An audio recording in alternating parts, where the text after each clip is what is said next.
Pastor Praveen పగడాల గారి అనుమానాస్పద మృతి గురించి ఇప్పటి వరకు 5 రిట్ పిటిషన్లు హైకోర్టులో పడ్డాయి. కానీ అవన్నీ కూడా ఈ నెల మే 9వ తారీఖు నుంచి వచ్చే నెల జూన్ 12 వరకు వాయిదా పడ్డాయి. ఎందుకంటే హైకోర్టు సెలవులు కాబట్టి.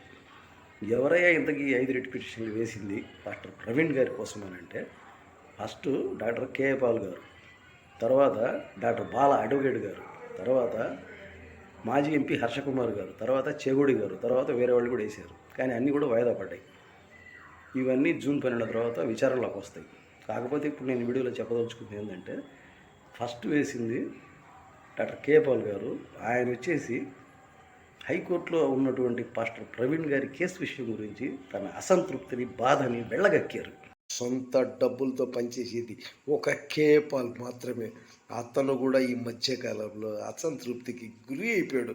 హైకోర్టులో పిల్లేసాడు, కానీ హైకోర్టు సరిగా లేదు.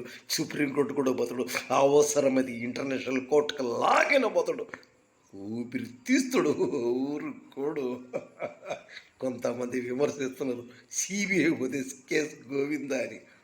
గోవిందా అయినాకే కదా ఈ ఇంటర్నేషనల్ కోర్ట్ ఆఫ్ లేకపోతే సిబిఐ కూడా జైల్లో నూకేది. అసలు అది తెలుసా? Cable technology. నిన్న ఆంధ్రప్రదేశ్ హైకోర్టులో honourable chief justice of Andhra Pradesh ఠాకూర్జీ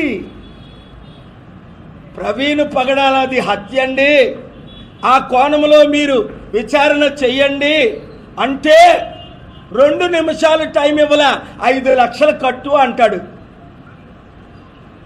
అసలు ఆయనకి సుప్రీంకోర్టు గైడ్ లైన్స్ తెలుసా? పబ్లిక్ ఇంట్రెస్ట్ లిటిగేషన్ అంటే అర్థం ఏంటి? Honourable CJ, please read one more time the public interest litigation guidelines. Must be given preference. You have not given me 2-3 minutes. I am begging with folded hands.